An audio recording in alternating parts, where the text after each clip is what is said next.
There's 3 things that your audience has to know about you and your podcast before they hear any audio. This is Podcast Creator Coach, giving you actionable tips and insights for building a better podcast or content stream. Hi, my name is Lenny B, and I share with you my 3 decades of experience in professional commercial radio morning show broadcasting. And that means in every episode, I'm going to show you ways to attract, retain, and grow your audience for your podcast.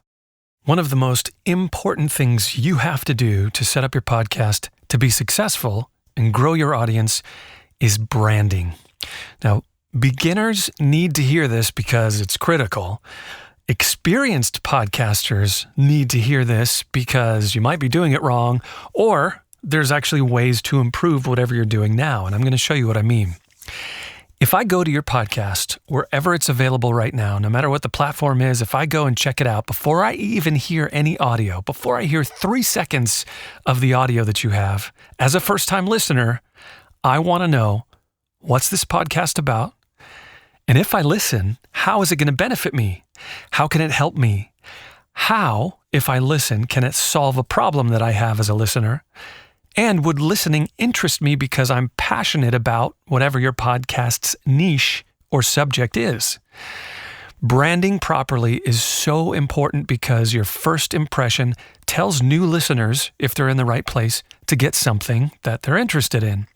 Cultivating an audience is obviously important, but continuously recruiting new first-time listeners is specifically how you grow your audience. So that first impression is huge. So let me get specific here.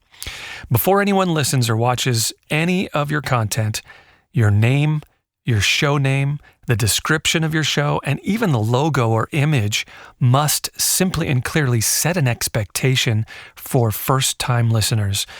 Why? It's because this immediately tells me that I'm in the right place to get something I'm interested in. Those very first touch points of your branding with a new listener or potential listener are so important. When your first branding impression is on target, it qualifies and confirms for these first-time recruits by letting them know that they're in the right place and they're going to get what they're looking for if they proceed. And that all happens before they hear or watch anything. I have a client with a podcast about working through loss after a loved one passes away, right? Great content.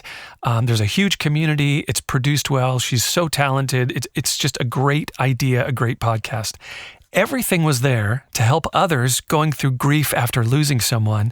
Now, I mean, it was set up for success, but the problem was the first impression branding to attract those first-time listeners was off. I think the first draft of her podcast's name was Death is Dinner Conversation. Now, I knew what the concept was because I had the backstory about what she was doing. You know, the show niche is discussing and working through the loss of a family member or a friend who's passed away. Now, I knew it was about how to process the loss of a loved one and even finding joy in some aspects. It was really cool. I understood clearly the utility of her episodes because we were working on it. But as a new listener, if you come across the logo or the name or the title as Death is Dinner Conversation, that could be misconstrued as maybe something macabre or dark. You may think it's like communicating with the dead, right? Her first draft name was creative but ambiguous. It wasn't setting up the right expectation for first-time listeners. So the name, as that critical first impression branding, needs to be on target. So we worked together and we modified it. Your first impression branding touch points are also really critical for SEO. Now, you don't even need to be an expert or know anything about search engine optimization to have it automatically do the heavy lifting for you, but your branding just needs to be on point from the very beginning. It's the only way to leverage search and to allow the content platforms that you're posting your content on, it's the only way to have them suggest your content to new potential listeners. So the whole takeaway here is examine your branding. Does your first touch points, like your name, your show description, and even the show logo or image, does it set the right expectation? Does it draw a roadmap and give the green light for first-time listeners interested in your niche to move forward? Or can it be optimized to be more straightforward and more transparent? Now here's a little advertisement for something I have for you. I have a coaching program I've designed to help you attract, retain, and grow your audience while generating income. And you can start the first training course from this program for free right now at lennyb.com. If you're interested in what I have to teach you and you found this valuable, you're going to love this course. Now, there's one thing that podcasters and most content creators obsess over, and it's a big mistake. In the next episode, I'm going to show you what you might be wasting your time doing and what you should be focusing on if your goal is to grow your audience.